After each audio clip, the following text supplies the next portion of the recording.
Welcome to Just Cook Something. In this video, I'm going to show you how to make lentil soup in the Instant Pot. Let's get started. So the main ingredients we need are 4 medium-sized carrots, 1 medium-sized onion, and 1 cup of dried red lentils.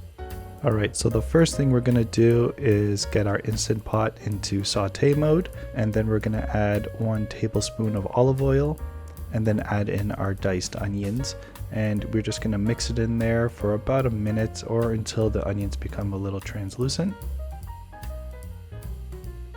So after a minute of mixing the onions, we can add in half a teaspoon of smoked paprika. And if you don't have smoked paprika, you can just use regular paprika as well. And this will just give it a nice color once we mix everything together. Next, we're going to be adding in our diced carrots, and we're just going to throw it in there and mix everything all nicely for about a minute and just let it saute in there so all the ingredients are mixed well. Alright, next we're going to add in our dried red lentils into the Instant Pot and combine all the ingredients for around 2 minutes. So try to mix everything nicely until it looks something like this. Next we're going to be adding 4 cups of broth. Now I'm using chicken broth, but you can use vegetable broth as well. Just make sure it doesn't have any salt in it, so go for the broths that have no salt added in it. You can always add salt in later, and this just helps avoid oversalting your soup.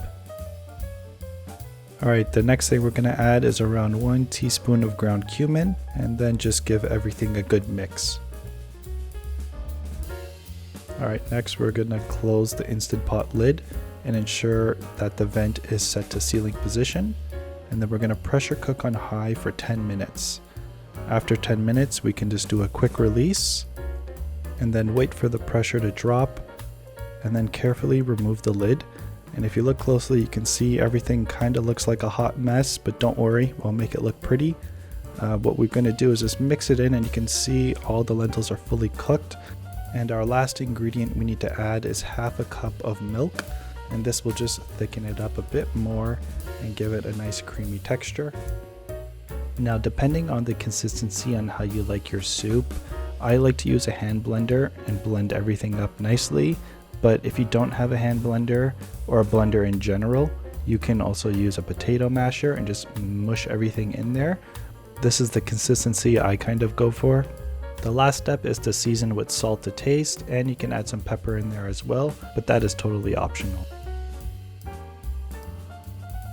This is one of the easiest recipes to make in the Instant Pot. It's super fast and definitely a healthier choice. If you're curious on other side dishes that go well with this soup, you can check out my artisan bread video that I made in the past. I'll leave it in the description below. Thanks again for watching this video. Be sure to like, share, and subscribe, and I'll see you guys in the next video. Take care.